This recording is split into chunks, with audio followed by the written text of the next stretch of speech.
नमस्ते, मैं विनोद गाड़े, लोक माध्यम जनता का आवाज़ पत्रकार।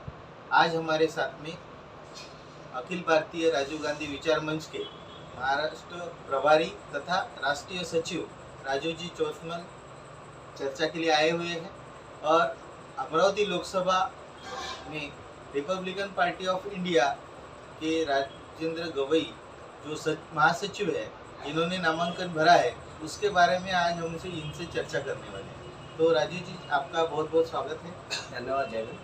तो जैसे मैंने कहा कि लोकसभा अमरावती बहुत रंगत बढ़ती जा रही है और नए नए रिपब्लिकन मूवमेंट से जुड़े हुए नेता और छोटे मोटे कार्यकर्ता आज लोकसभा में नामांकन भारी मात्रा से भर रहे हैं।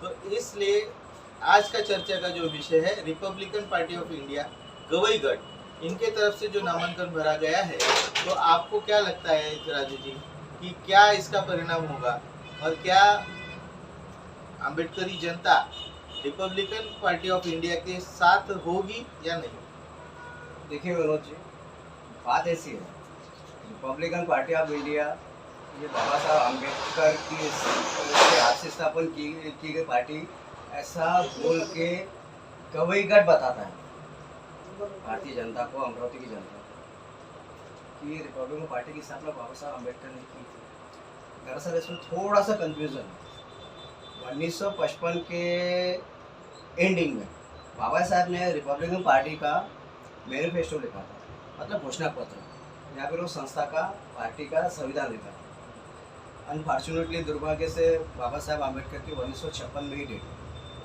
तो उस समय में क्या हो गया, बाबा साहब अम्बेडकर के साथ में जो सहयोगी लोग थे, बैरिस्टर राजाभाऊ खोब्रागडे, दादा साहब गवई, दादा साहब गायकवाड़ और बहुत सारे सहयोगी कार्यकर्ता थे। तो उन्होंने 1956 के डेट के बाद में कुछ 6 महीने के बाद एक रिपब्लिकन पार्टी के नाम से पार्टी की स्थापना की। उसके बाद में क्या होगा, दादा साहब गायकवाड़ नासिक से जो आते थे वो हो गए अलग। उन्होंने रिपब्लिकन पार्टी अपने साथ लेकर गए, ऐसा दावा किया जाता है नासिक जिले में। साथ ही बैरिस्टर राजाभाऊ खोब्रागडे जो चंद्रपुर से रिलेटेड थे, उन्होंने भी कहा कि अखिल भारतीय रिपब्लिकन पार्टी हमारी ओरिजिनल पार्टी है, क्योंकि बाबा साहब ने स्थापना की।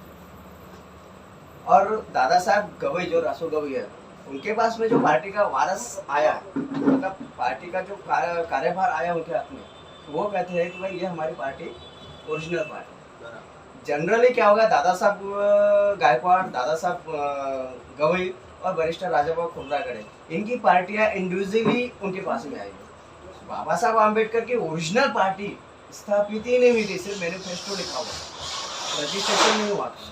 तो मुझे लगता है कि अभी जो गवई परिवार अमरावती में बताता है कि भाई हमारी रिपब्लिकन पार्टी ओरिजिनल है, तो वो ओरिजिनल नहीं है, वो उनकी खुद की पार्टी हो सकती है।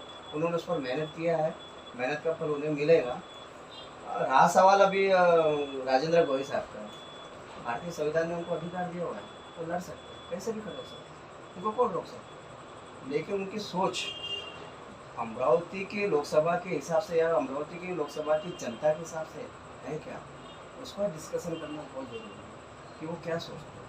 अमरावती का सचमुच में भला करना है तो क्या वो पिछली बार जो अचलपुर विधानसभा में उतरे थे, खड़े थे 2019 में, तो 2000 तो वोट मिले थे, तो लोकसभा कैसे जीतेंगे, उसका उन्होंने परीक्षण करना चाहिए, ऐसा मुझे लगता है। पर आपको एक बात याद दिलाना चाहूँगा राजू जी कि यही राजेंद्र गवई साहब है जिन्होंने पिछले बार 2019 में अभी जो बीजेपी की उम्मीदवार है नवनीत राणा, यही उम्मीदवार महाविकास आघाड़ी की तरफ से यानी कांग्रेस की तरफ से खड़ी थी, और उस समय राजेंद्र गवई ही ने खुद जाके फॉर्म भरा था और उनको भारी मात्रा में समर्थन दिया था।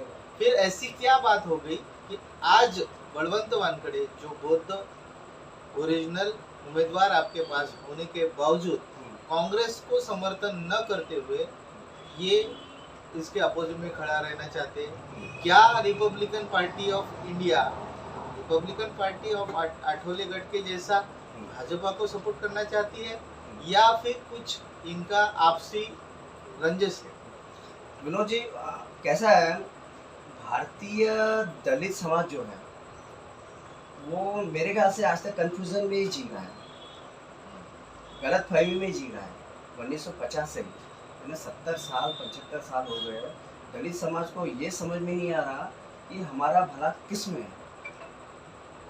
जब बाबा साहब शेड्यूल कास्ट फेडरेशन के हिसाब से हमारी पार्टी चलाते थे और चुनाव लड़ते थे, उस समय में कांग्रेस पार्टी ही लगभग अकेली पार्टी थी अपोजिशन में बाबा साहब अम्बेडकर की पार्टी के सामने। तो जाहिर है कि बाबा साहब उनके विरुद्ध में ही लड़ेंगे। वो कांग्रेस का जो द्वेष था 1950 से 52 से जो पहला चुनाव हुआ, तब से जो द्वेष है वो आज भी चल रहा है। बाबा साहब 1956 में चले गए, लेकिन 56 के बाद में बाबा साहब की विचारधारा को चलाने वाला कार्यकर्ता बोलो या सहयोगी बोलो या फिर एक मूवमेंट खड़ा करने वाला नेता ही तैयार नहीं हुआ। और जो तैयार हुए छूट गए, मैं उन्हें छूट गए कहता हूँ, चाहे भी बैरिस्टर राजा को खोबरागढ़ी हो, दादा साहब गवई को बहुत मैं इज्जत देता हूँ, उनको मैं छोड़ता हूँ। फिर गायकवाड़ हो या राजा ढारे हो, नामदेव डसर हो, ये इन्होंने जो दलित चढ़ो जो चलाई है, दलित मूवमेंट जो चलाई है, वो मूवमेंट के नाम पर इन्होंने सिर्फ कांग्रेस का द्रोह किया, कांग्रेस का विरोध किया। उन्हें पता है अगर हम कांग्रेस का विरोध नहीं करेंगे तो हमें वोट नहीं मिलेगा। दलित समाज का जो दलित वर्ग है वो अत्यंत भावनिक है। बाबा साहब अम्बेडकर के नाम पर मरने मारने पर उतर हो जाता। इन नेताओं को ये पता है कि अगर हमने कांग्रेस का थोड़ा सा भी विरोध कर दिया तो दलित समाज हमें वोट देगा। अब वो वोटों के भरोसे में ये जो दलित नेता है वो अपनी राजनीति करना चाहते हैं। वो राजनीति के चक्कर में उन्होंने समाज का बहुत नुकसान किया, बहुत इतना नुकसान किया है कि आज हमारे पास में आरक्षण बचाने का कोई तरीका नहीं है।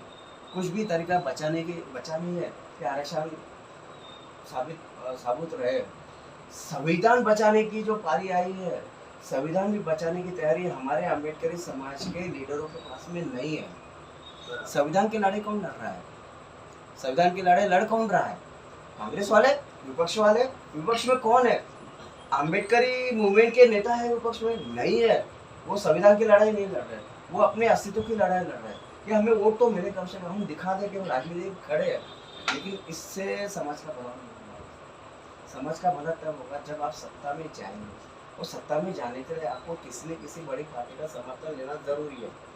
सिर्फ इतना है कि अम्बेडकरी जनता रिपब्लिकन मूवमेंट चलाने के समय में हमारा दुश्मन नंबर 1 कौन है वो उसे पहचान में आना चाहिए।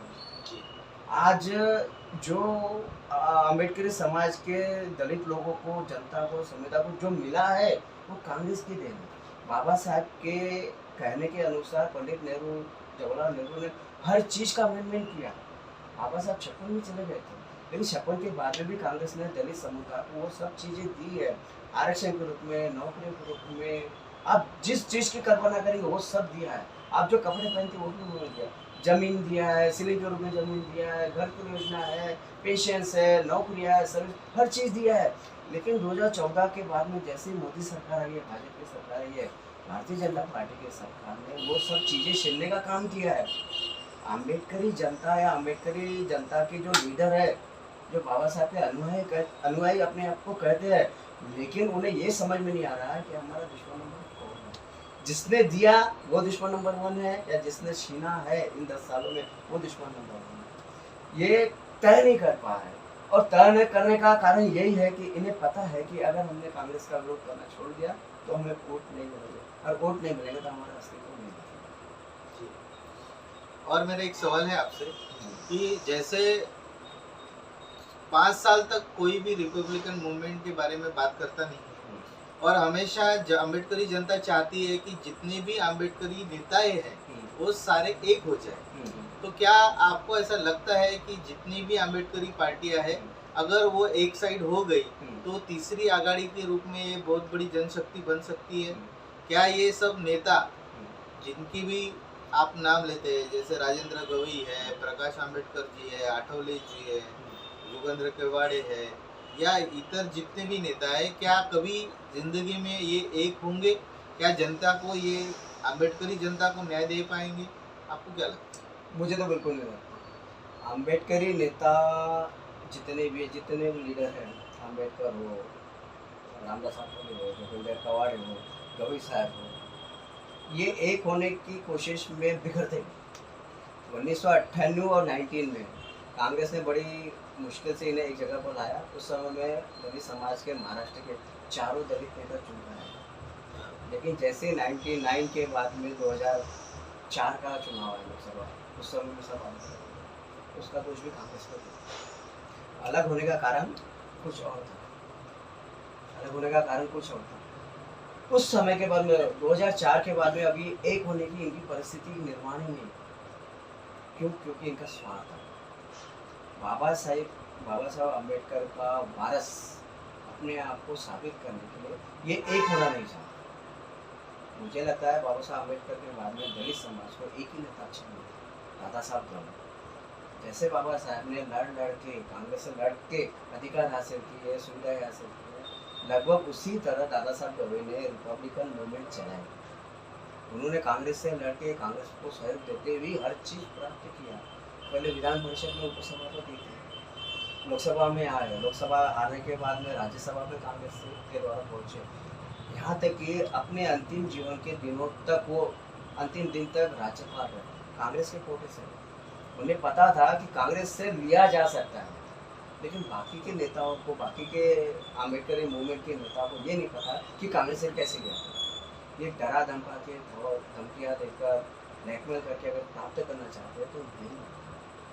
आप किसी व्यक्ति को कितना ब्लैकमेल करने की हद होती। 2019 में जब 288 विधानसभा में से 144 जैसे ही मांगा, वैसे ही उनकी विक्ति हुई। अभी लोकसभा में भी वैसे, लोकसभा में भी 24 मांगे, 5 मिल रहे थे ना, करना चाहिए। अपना स्वार्थ देखने की वजह से ये चीज़ें नहीं हो रही और उसका नुकसान हमें जनता को उठाना पड़ेगा। जनता को जो सुविधा मिलना चाहिए, जो अधिकार मिलना चाहिए, वो नहीं मिल पा रहे ना। कांग्रेस अगर सत्ता में आ गया तो मिल जाती है, कांग्रेस देती है, लड़ सकते हैं उससे प्राप्त किया है हमने, लेकिन बीजेपी से नहीं कर सकते। बीजेपी नहीं करेगी। बीजेपी दलित समाज को खत्म करना चाहती है, उनका एजेंडा ही वही है। क्योंकि बीजेपी और आरएसएस जो है, जो मनुस्मृति लागू करना चाहते हैं, उनको सबसे ज़्यादा डर लगता है दलित मूवमेंट। दलित मूवमेंट ने ही मनुस्मृति को जला कर रखा। तो ये थे हमारे राजू जी चौतमल, जिन्होंने हमारे साथ में रिपब्लिकन मूवमेंट पे काफ़ी अच्छी बात की है। मैं जनता से कहना चाहूँगा कि अगर सही में आपको भाजपा को हराना है और संविधान को बचाना है, तो ये सारी चीज़ों का आप खुद समझदारी लेके इस बार आखिरी मोमेंट है, आखिरी मौका है अम्बेडकरी जनताओं को अमरावती लोकसभा में अपना उम्मीदवार चुनने का। तो विनती करूँगा कि आप समझदारी से वोट कीजिए। धन्यवाद। जय